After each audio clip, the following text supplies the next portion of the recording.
ভালো হয়। আসসালামু আলাইকুম ওয়া রাহমাতুল্লাহি ওয়া বারাকাতুহু। আলহামদুলিল্লাহি ওয়াহদাহু ওয়াস সালাতু ওয়াস সালামু আলা মান লা নাবিয়্যা বা'দাহু। প্রশংসা আল্লাহর, শান্তি অবতীর্ণ হোক মুহাম্মদ সাল্লাল্লাহু আলাইহি ওয়াসাল্লামের প্রতি।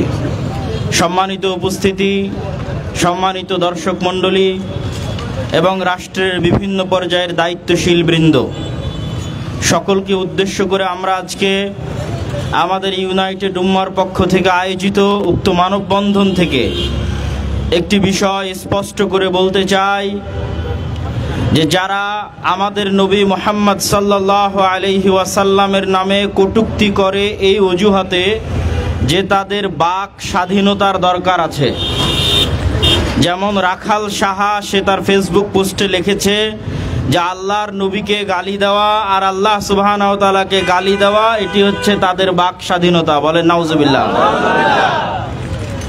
আমি অন্যরা যেভাবে আল্লাহর নবীর শানে কটূক্তিকারী ব্যক্তির যে হুকুম, সেই হুকুম তো অবশ্যই হুকুমের জায়গায় সঠিক, কিন্তু তার আগে আমি রাখাল সাহা এবং তাদের অনুসারীদের মনের চাওয়া পূরণ করতে চাই।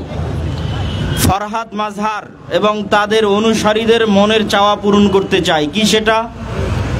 আপনাদের যখন এতই স্বাধীনতা দরকার যে আল্লাহর নবীর নামে আপনাদেরকে কটূক্তি করার এবং আল্লাহর নামে কটূক্তি করার স্বাধীনতা দিতে হবে, তাহলে আমি আপনাদেরকে স্বাধীনতা দিচ্ছি আমাদেরকে হত্যা করার।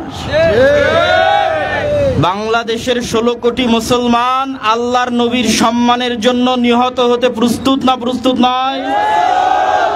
বাংলাদেশের 3 থেকে 3.5 কোটি আহলে হাদিস আল্লাহর নবীর সম্মানের জন্য শহীদ হতে প্রস্তুত না প্রস্তুত নয়? তো আমি রাখাল সাহাদের বলতে চাই, আল্লাহর নবীর নামে কটূক্তি করার পূর্বে তোমাদের ট্যাঙ্ক, তোমাদের বোমা, তোমাদের গুলি দিয়ে আমাদের হত্যা করো। আমাদের হত্যা করার স্বাধীনতা তোমাদের দিয়ে দিলাম, যাও। বাংলাদেশের 16 কোটি মানুষকে হত্যা করার পর আল্লাহর নবীর নামে কটূক্তি করার সাহস দেখাতে হবে। আর বাংলাদেশে একজন মুসলমান বেঁচে থাকবে, একজন আহলে হাদিস সালাফি বেঁচে থাকবে, আর তোমরা কটূক্তি করবে, এটি হতে দেওয়া যাবে না। রাখাল সাহাকে আরো একটা স্বাধীনতা দেই। রাখাল সাহা এবং ফরহাদ মাজহার যাদের এতই বাক স্বাধীনতার দরকার, তোমরা যদি বীর পুরুষ হও, কাপুরুষ যদি না হয়ে থাকো, মায়ের সন্তান যদি হয়ে থাকো, তো ভারতে বসবাসরত কয়েকশো কোটি হিন্দুদের যারা সম্মানিত দেব দেবী আছে, কালী আছে, দুর্গা আছে, ভগবান আছে, এতই যখন বীর পুরুষ, তো ভারতের হিন্দুদের দেব দেবীদের নিয়ে কটূক্তি করার বাক স্বাধীনতা তোমার মনে জাগে না? এই কাপুরুষ, এতই যখন বাক স্বাধীনতার দরকার, তো হিন্দুদের দেব দেবী নিয়ে কটূক্তি করার সাহস কেন দেখাস না? আজ মুসলমানেরা অসহায়, ইসলাম অসহায়, তাই তোমার বাক স্বাধীনতা শুধু আমার নবীর বিরুদ্ধে প্রয়োগ করা লাগে, আমার আল্লাহর বিরুদ্ধে প্রয়োগ করা লাগে। ঠিক তোমার এই বাক স্বাধীনতায় তুমি যদি সত্যিকার বাক স্বাধীনতার দাবিদার হও, তো চলো বাদ দিলাম ভারতের হিন্দুদের দেবদেবীর কথা, বাদ দিলাম। তোমার কলমের স্বাধীনতা আমি আব্দুল্লাহ বিন আব্দুর রাজ্জাক দিচ্ছি, ফরহাদ মাজহারের কলমের স্বাধীনতা আর রাখাল সাহার কলমের স্বাধীনতা। সাহস থাকলে নরেন্দ্র মোদীর বিরুদ্ধে এরকম কটূক্তি করো দেখি। সাহস থাকলে ডক্টর ইউনূসের বিরুদ্ধে এরকম কটূক্তি করো দেখি। সাহস থাকলে শেখ মুজিবুর রহমান, জিয়াউর রহমানের বিরুদ্ধে এরকম কটূক্তি করো দেখি। কিন্তু তাদের বিরুদ্ধে কটূক্তি করার সময় তোমার স্বাধীনতা থাকে না। আর অসহায় মুসলমান, অসহায় ইসলাম আর অসহায় মুসলমানের নবীর বিরুদ্ধে কটূক্তি করার সময় তোমাদের স্বাধীনতা জেগে ওঠে। শোনো, মুসলমানদের অন্তরের অনুভূতি তোমাদেরকে আজকে জানিয়ে দিতে চাই। এই যে যাদের নাম উচ্চারণ করলাম, এই রকম দেশের এবং বিদেশের যারা বড় বড় শাসক আছে, যাদের বিরুদ্ধে কটূক্তি কটূক্তি করতে তোমাদের বুক কাঁপবে, এরকম হাজারো লাখো কোটি শাসককে আমরা আল্লাহর নবীর সম্মানের বিনিময়ে আমাদের পায়ের জুতার সমানও মূল্য দিতে দ্বিধাবোধ করি না। এটি তোমাদেরকে স্পষ্ট করে জানিয়ে দিতে চাই, যেই সরকার আমার নবী মুহাম্মদ সাল্লাল্লাহু আলাইহি ওয়াসাল্লামের সম্মান রক্ষা করতে পারবে না, ওই সরকার আমরা মানি না।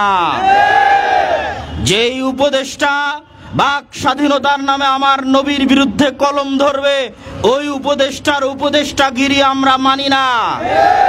তোমাদেরকে স্মরণ করিয়ে দিতে চাই, কাদের রক্তের উপর ক্ষমতায় বসেছ, কাদের রক্তের উপর এই দেশ স্বাধীন হয়েছে, ইতিহাস ভুলে গেছ। 1757 সাল নবাব সিরাজউদ্দৌলার সেই পলাশির আম্রকাননের ইতিহাস থেকে শুরু করে 1831 সালের বালাকোটের ইতিহাস থেকে শুরু করে 1857 সালের সিপাহী বিদ্রোহ থেকে শুরু করে 1947 সালের দুই দ্বিজাতি তত্ত্ব থিওরির উপর ভিত্তি করে মুসলমানদের আলাদা স্বাধীন রাষ্ট্র আন্দোলন থেকে শুরু করে 52 ভাষা আন্দোলন থেকে শুরু করে 71 স্বাধীনতা আন্দোলন থেকে শুরু করে 24 জুলাই আন্দোলন পর্যন্ত যত রক্ত ঝরেছে তার 90% বেশি রক্ত এদেশের মুসলমানেরা দিয়েছে। মুসলমানদের রক্তের উপর যে দেশ তৈরি হয়েছে, মুসলমানদের রক্তের উপর যে দেশ স্বাধীন হয়েছে, মুসলমানদের রক্তের উপর যেই গদিতে তোমরা গেছো, ওই গদিতে বসে তোমরা মুসলমানদের নবীর নামে কটূক্তি করবে আর মুসলমানরা সেটি সহ্য করবে, এটি হবে না। অতএব সাবধান করে দিতে চাই, বরং আরো স্পষ্ট করে বলতে চাই যে জুলাই বিপ্লবের সময় লাশের সারি দেখা গেছে। যারা এই জুলাই বিপ্লবের হাজার হাজার মানুষকে হত্যা করেছে তাদেরও ক্ষমা হতে পারে, কিন্তু আল্লাহর নবীর নামে কটূক্তিকারীর কোনো ক্ষমা আছে? কেন ক্ষমা নাই তাকে জানেন? এই জন্য ক্ষমা নাই যা যিনি ক্ষমা করবে উনি তো দুনিয়াতে নাই। ক্ষমা করবে কে? মুহাম্মদ সাল্লাল্লাহু আলাইহি ওয়াসাল্লাম। তো তুমি কটূক্তি করেছো আল্লাহর নবীর নামে, আল্লাহর নবী দুনিয়াতে জীবিত আছে? তো ক্ষমার কোনো রাস্তা আছে? ক্ষমার কোনো রাস্তা নাই। অতএব তোমরা জুলাই বিপ্লবের সময় যেমন লাশের সারি দেখেছো, বাংলাদেশের 16 কোটি মানুষ আর 3 থেকে 3.5 কোটি আহলে হাদিস, তারা আল্লাহর নবীর সম্মানের জন্য, ইজ্জতের জন্য ওই রকম লাশ নিহত হয়ে যাবে, তবু আল্লাহর নবীর সম্মানকে রক্ষা করেই ছাড়বে ইনশাআল্লাহ। আজকে বক্তব্যের শেষের দিকে এসে গাজী ইলমুদ্দিন রাহিমাহুল্লাহর একটি সংক্ষিপ্ত ঘটনা বলে আমার বক্তব্য শেষ করব।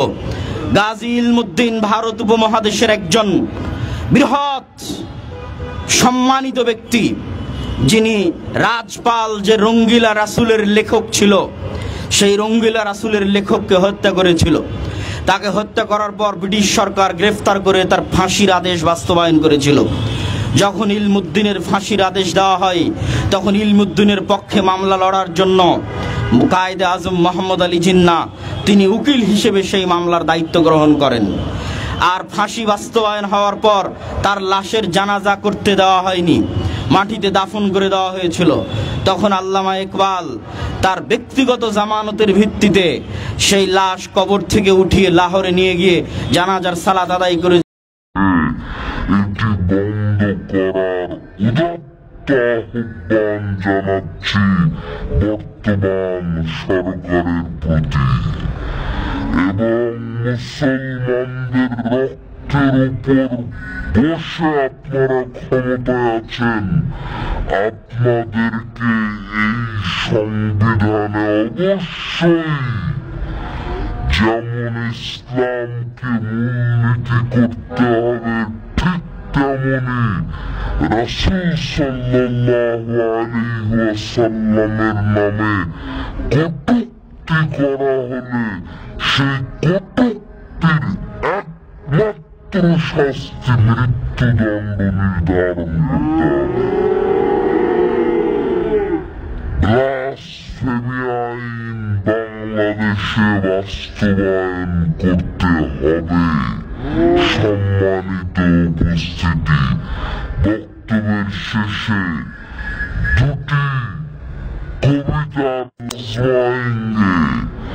তোমরা গুলি জ্বালাবা, বোম মারবা, আর আমরা নিহত হতে থাকবো, জীবন দিতে থাকবো। আমাদের কলিজার পরীক্ষা আমরা নিয়েই ছাড়বো ইনশাআল্লাহ। আল্লামা ইকবালের আরেকটি কবিতায় তিনি বলেন, काफिर है तो शमशीर पे करता है भरोसा, मोमिन है तो बेतेग भी लड़ता है सिपाही। বলছে কাফিরদের ভরসা কি? পারমাণবিক বম, তরবারি, অস্ত্র, যুদ্ধ, প্রশিক্ষণ, অনেক কিছু। কোটে মুহাম্মদ সাল্লাল্লাহু আলাইহি ওয়াসাল্লাম অনেক অনেক বেশি সম্মানী। তাই আমি বলতে চাচ্ছিলাম, তোমাকে লক্ষ্য করে বলি, তুমি ইসলাম বিদ্বেষী, তোমাকে বলতে চাই, তুমি আমার বাবাকে নিয়ে কথা বলো, তুমি আমার বাবার সাথে খারাপ আচরণ করো, তুমি আমার বাবাকে গালি দাও, আমি তোমার সাথে সদাচরণ করব। তুমি আমার মায়ের সাথে খারাপ আচরণ করো, আমি তোমার প্রতি নরম হব, নম্রতার বহিঃপ্রকাশ তোমাকে দেখাবো। তুমি আমার ফ্যামিলি নিয়ে কথা বলো, তুমি আমার ফ্যামিলিকে গালি দাও, আমি তোমার সাথে সদাচরণের চেষ্টা করব। কিন্তু মনে রাখার চেষ্টা করতে হবে, তুমি যদি আমার নাবির নামে কোনো কথা বলো, তোমার দেহ থেকে কাল্লা আলাদা করে দিতে আমার চুল পরিমাণ কোনো অনুশোচনা হবে না। এই কথা মনে রাখার চেষ্টা করতে হবে। আমি আবারও বলতে চাই, আমার বাপ আমার নিকটে যেমন সম্মানী, আমার বাপকে নিয়ে কথা বললেও আমি তোমার সাথে সদাচরণের চেষ্টা করব। আমার ফ্যামিলি নিয়ে কথা বললে আমি তোমার সাথে সদাচরণের চেষ্টা করব। কিন্তু আমার নাবিকে নিয়ে যদি কেউ কথা বলে, তার দেহ থেকে কাল্লা আলাদা করে দিতে 1 সেকেন্ড অনুশোচনা আমাদের ভিতরে আসবে না। তাই বলতে চাচ্ছিলাম ইসলাম বিদ্বেষী যারা, তাদেরকে লক্ষ্য করে বলতে চাই, সে যে কোনো লেভেলের মানুষ হোক, সে রাখাল রাহা হোক আর গালিব হোক, যে কোনো ব্যক্তি হোক, তাদেরকে লক্ষ্য করে বলতে চাই, ইসলামের ঐতিহ্য, ইসলামের অতীত তোমাকে লক্ষ্য করতে হবে। ইসলামের অতীতের ব্যাপারে তোমাকে ইতিহাস দেখতে হবে, মনে রাখতে হবে। একজন মুসলমান তার জীবনের চাইতে, একজন মুসলমান তার সম্পদের চাইতে, দুনিয়ার সব কিছুর চাইতে মুহাম্মদ সাল্লাল্লাহু আলাইহি ওয়াসাল্লামকে বেশি ভালোবাসে। তাই বলতে চাই, তার সম্মানের ক্ষেত্রে কোনো অবমাননা যদি হয়ে থাকে, তাহলে মুসলমান হিসেবে কোনো মুসলমান সেটা গ্রহণ করতে রাজি নয়। তাই আমরা আমাদের পক্ষ থেকে বলতে চাচ্ছিলাম, যে কোনো লেভেলের মানুষ হোক না কেন, যেভাবেই দুনিয়াতে বসবাস করুক না কেন, আপনি আপনার মতে চলেন, তবে একটা কথা মনে রাখতে হবে, আপনি আপনার মতাদর্শে চলেন, তবে একটা কথা মনে রাখতে হবে, আপনি আপনার কর্মব্যস্ততায় আপনার দিন অতিবাহিত করেন, তবে একটা কথা মনে রাখতে হবে, তুমি যদি মনে করো ইসলাম বিদ্বেষী হয়ে, তুমি যদি মনে করো রাসূল সাল্লাল্লাহু আলাইহি ওয়াসাল্লামের বিপরীতে কথা বললে তোমার প্রশান্তি লাগে, তুমি যদি মনে করো মুহাম্মদ সাল্লাল্লাহু আলাইহি ওয়াসাল্লামের বিপরীতে কথা বললে তুমি আনন্দ পাও, তুমি যদি মনে করো রাসূল সাল্লাল্লাহু আলাইহি ওয়াসাল্লামের বিপরীতে গালিগালাজ করলে তুমি প্রশান্তি পাও, আল্লাহি তুমি মনে রাখবা, তোমার দেহ থেকে কাল্লা আলাদা করে দিতে আমরাও আনন্দ পাবো। এই কথা মনে রাখার চেষ্টা করতে হবে। তাই বেশি বলতে চাচ্ছি না, সমস্ত দেশবাসীদের নিকটে যারা আমাদের ঊর্ধ্বতন কর্মকর্তা, যারা দায়িত্বশীল, তাদেরকে বলতে চাই, রাখাল রাহা হোক আর গালিব হোক, যে কোনো ব্যক্তি হোক না কেন, রাসূল সাল্লাল্লাহু আলাইহি ওয়াসাল্লামের বিপরীতে কেউ কথা বললে সরকারিভাবে, সরকারি হস্তান্তরে তাদের শাস্তির ব্যবস্থা করতে হবে। আমরা এই দাবি রেখেই আমাদের কথা শেষ করছি। আসসালামু আলাইকুম ওয়া রাহমাতুল্লাহ। লিল্লাহে তাকবীর, লিল্লাহে তাকবীর, আল কোরআনের আলো। সম্মানিত ভাইরা, এখন আপনাদের সামনে বক্তব্য রাখছেন শেখ আব্দুল সবুর হাফিজাহুল্লাহ তাআলা। আসসালামু আলাইকুম ওয়া রাহমাতুল্লাহি ওয়া বারাকাতুহু। আলহামদুলিল্লাহি ওয়াহদা ওয়াসসালাতু ওয়াসসালামু আলা মান লা নাবিয়্যা বা'দা। সম্মানিত উপস্থিতি, আপনারা জানেন যে বাংলাদেশের কিছু কুলাঙ্গার আমাদের নবী, আমাদের প্রাণের চেয়ে প্রিয় আমাদের পিতামাতার চেয়ে প্রিয়, আমাদের সব কিছুর চেয়ে প্রিয় সেই মুহাম্মদ রাসূলুল্লাহ সাল্লাল্লাহু আলাইহি সাল্লাম সম্পর্কে কটূক্তি করার প্রতিবাদে আজকের ইউনাইটেড উম্মাহর পক্ষ থেকে এই মানববন্ধন থেকে আমরা জানিয়ে দিতে চাই, আমাদের ঈমান নিয়ে আপনারা খেলা করবেন না। এদেশের ইসলাম নিয়ে, ইসলাম প্রিয় মানুষদেরকে নিয়ে খেলা করবেন না। ইসলাম প্রিয় মানুষরা যদি জেগে ওঠে তাহলে খবর আছে। আমরা জানিয়ে দিতে চাই প্রশাসনকে, আপনারা দ্রুত ব্যবস্থা গ্রহণ করুন। এ ধরনের কোনো কুলাঙ্গার যেন আমাদের ঈমান নিয়ে, ইসলাম নিয়ে কটাক্ষ করার কোনো সাহস না পায়। এবং যারা এটা করেছে, এদের সাথে যারা জড়িত, তাদেরকে দ্রুত আইনের আওতায় এনে বিচারের মুখোমুখি করুন। আমাদেরকে উত্তক্ত করবেন না। এদেশের মুসলিম জনতা যদি রাস্তায় বেরিয়ে পড়ে তাহলে সেটাকে নিয়ন্ত্রণ করা যাবে না। তো আমরা সবাইকে জানিয়ে দিতে চাই, প্রশাসন সহ সবাইকে, যে আপনারা সতর্ক হন। পরবর্তীতে আপনারা বলতে পারবেন না যে বিশৃঙ্খলা সৃষ্টি হচ্ছে। আমরা বিশৃঙ্খলা করতে চাই না, আমরা শান্তিপ্রিয় মানুষ, আমরা শান্তিতে বসবাস করতে চাই, আমাদের ঈমান নিয়ে, আমাদের ইসলাম নিয়ে। এজন্য আমরা সবাইকে জানিয়ে দিতে চাই এবং যারা উপস্থিত হয়েছেন সবাইকে জানিয়ে দিতে চাই, আপনারা সোচ্চার থাকবেন, সজাগ থাকবেন। যে কোনো সময় এ ধরনের কোনো ঘটনার প্রতিবাদ যখন হবে, আমরা সবাই যাতে অংশগ্রহণ নিতে পারি, সেটা আমাদের ঈমানি দায়িত্ব। এই ঈমানি দায়িত্ব থেকে আমরা সবসময় দায়িত্ব পালন করার জন্য সচেষ্ট থাকবো।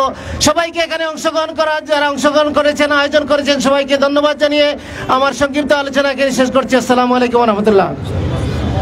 এখন আপনাদের সামনে বক্তব্য নিয়ে আসছেন শেখ হাবিবুল্লাহ, দাঈ আদ-দাওয়া ইলাল্লাহ।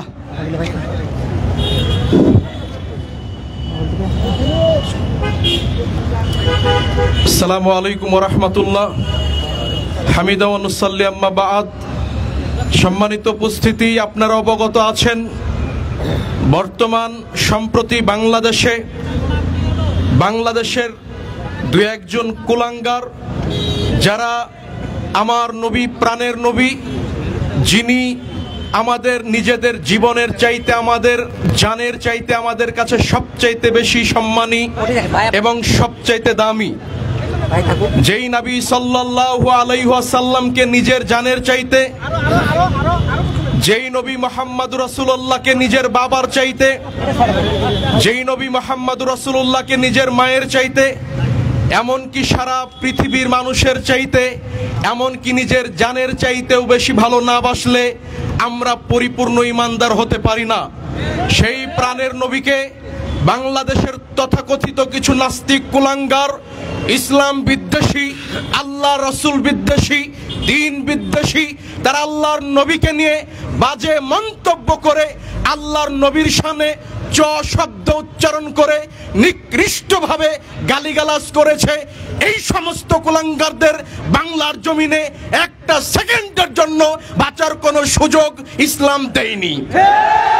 অতএব আমরা দ্ব্যর্থহীন ভাবে বলতে চাই, আমরা একই কথা বলতে চাই, বাংলাদেশে অগণিত অসংখ্য ইসলামী দল আছে, অনেক মত আছে, অনেক পথ আছে, অনেক মাযহাব আছে।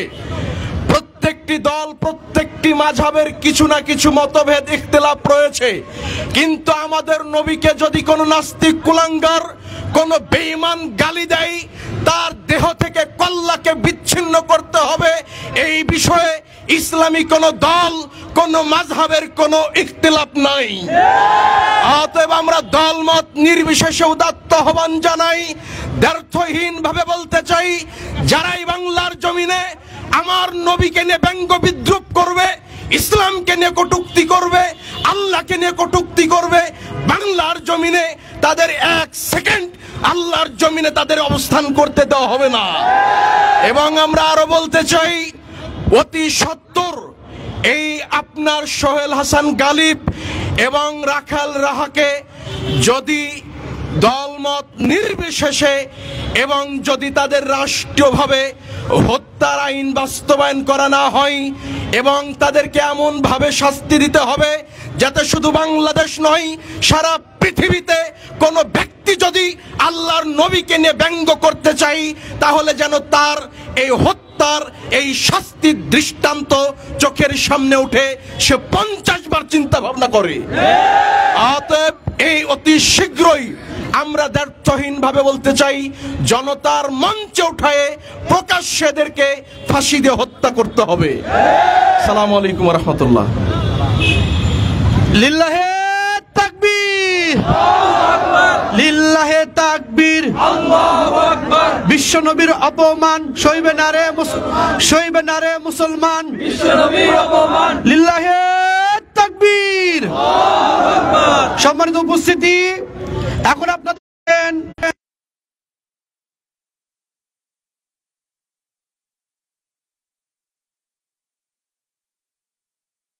সাল্লাল্লাহু আলাইহি ওয়াসাল্লাম মিশকাতের স্পষ্ট হাদিস, রাসূল সাল্লাল্লাহু আলাইহি ওয়াসাল্লাম তিনি স্পষ্ট করে বলে দিয়েছেন, তোমার বাপ মা সন্তান সন্ততি সব কিছুর থেকে প্রিয় হলো মুহাম্মদ রাসূলুল্লাহ সাল্লাল্লাহু আলাইহি ওয়াসাল্লাম।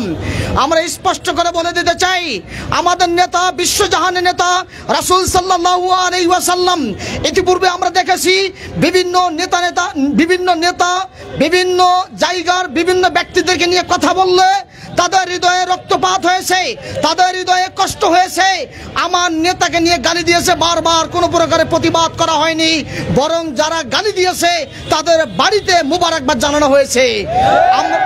আমরা মুসলিম জনতা স্পষ্ট করে জানিয়ে দিতে চাই, বাংলার জমিন থেকে বলে দিতে চাই, মুসলিমদের নেতা রাসূল সাল্লাল্লাহু আলাইহি ওয়াসাল্লামকে নিয়ে কটূক্তি করলে হাজার মুসলিম মাঠে নামবে এবং বাংলার জমিনের মানুষ প্রতিবাদ করে রাজপথে, ঢাকার রাজপথে ফাঁসির আইন বাস্তবায়ন করতে হবে।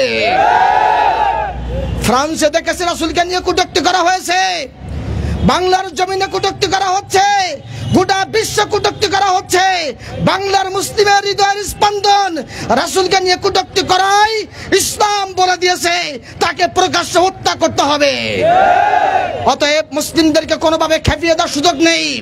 শান্তির ধর্ম ইসলাম, ইসলাম শান্তি পছন্দ করে, শান্তিতে বাঁচতে চাই, শান্তিতে চলতে চাই। কিন্তু কেউ যদি আমার নেতার বিরুদ্ধে কথা বলে তাকে দাঁত ভাঙা জবাব দিয়ে দেওয়া হবে। মুসলিমদেরকে নিয়ে আপনারা সিনেমিনি খেলবেন, মজা নেবেন, আমার নবীকে নিয়ে কটূক্তি করবেন, গালিগালাজ করবেন, লিখে রাখেন মুসলিমদের হৃদয়ে রক্ত থাকতে এই কটূক্তি গালিগালাজকে কখনো কোনোদিন কোনোভাবেই আপনাকে রক্ষা করবে না, বরং স্পষ্টভাবে প্রতিবাদ করে আমার নবীকে নিয়ে গালিগালাজ করলে আশঙ্কা করি মুসলিম তাকে যেখানে পাবে সেখানে তাকে ব্যবস্থা নিতে পারে। অতএব যেন এই ব্যবস্থা আমরা নিজে হাতে তুলে না নেই। বাংলার জমিনে মুসলিম দাবি করে বাংলার প্রশাসনিক পর্যায় থেকে শুরু করে প্রত্যেকটি সেক্টরে অনতিবিলম্বে আইন পাস করা হোক, যারা এই গালিগালাজ করবে তাদেরকে ফাঁসির কাস্টে চড়াতে হবে। এই আইন যদি পাস হয় তাহলে দ্বিতীয়বার কেউ আর সাহস পাবে না। আর এই আইন যদি বাস্তবায়ন না করা হয়, বুঝবো সরকার প্রধানদের মধ্যে লুকিয়ে আছে ভেজা বেড়াল, তাদের মধ্যে নাস্তিকদের সমর্থনকারী লোক রয়েছে। অতএব সমর্থন নয়, আইন পাস করা হোক, যারাই গালিগালাজ করবে তাদেরকে হত্যা করতে হবে। আসসালামু আলাইকুম ওয়া রাহমাতুল্লাহ। সম্মানিত দেশবাসী, যারা আপনারা মনে করছেন, যারা এখনো নাস্তিকতা লিখে যাচ্ছেন, আমার নবীর বিরুদ্ধে গালিগালাজ করতেছেন, মনে রাখেন বিগত সরকার আপনাদেরকে শেল্টার দিয়েছিল, শেল্টার দেওয়ার পরও আপনাদেরকে রাস্তাঘাটে খুন খারাপ অবস্থায় দেখা গিয়েছিল। এখনো বলতে চাই, যে সরকার আসুক, যে দেশ আসুক, তুমি নবীর বিরুদ্ধে কাজ করবা, কথা বলবা, তোমাকে মুসলমান, একটি মুসলমান বেঁচে থাকতেও কেউ তোমাকে বাঁচিয়ে রাখবে না ইনশাআল্লাহ। সম্মানিত দেশবাসী, এখন আপনাদের সামনে কথা বলবেন শেখ আব্দুল্লাহ বিন এরশাদ। শেখ আব্দুল্লাহ বিন এরশাদ। আসসালামু আলাইকুম ওয়া রাহমাতুল্লাহি ওয়া বারাকাতুহু। আলহামদুলিল্লাহ, আমরা আজকে এখানে উপস্থিত হয়েছি আমাদের প্রিয় নবী মহানবী মুহাম্মদ সাল্লাল্লাহু আলাইহি ওয়াসাল্লাম, যিনি শ্রদ্ধাভাজন, সর্বজন শ্রদ্ধেয়, সর্বশ্রেষ্ঠ ব্যক্তি। তাকে নিয়ে বিভিন্ন সময় আমরা বিভিন্ন কথা বলতে বিভিন্ন জনকে দেখি, কোনো প্রকার তারা কথা বলতে বিভিন্নভাবে ব্যঙ্গ করতে, তারা কোনো প্রকার ভয় ভীতি আমরা তাদের মাঝে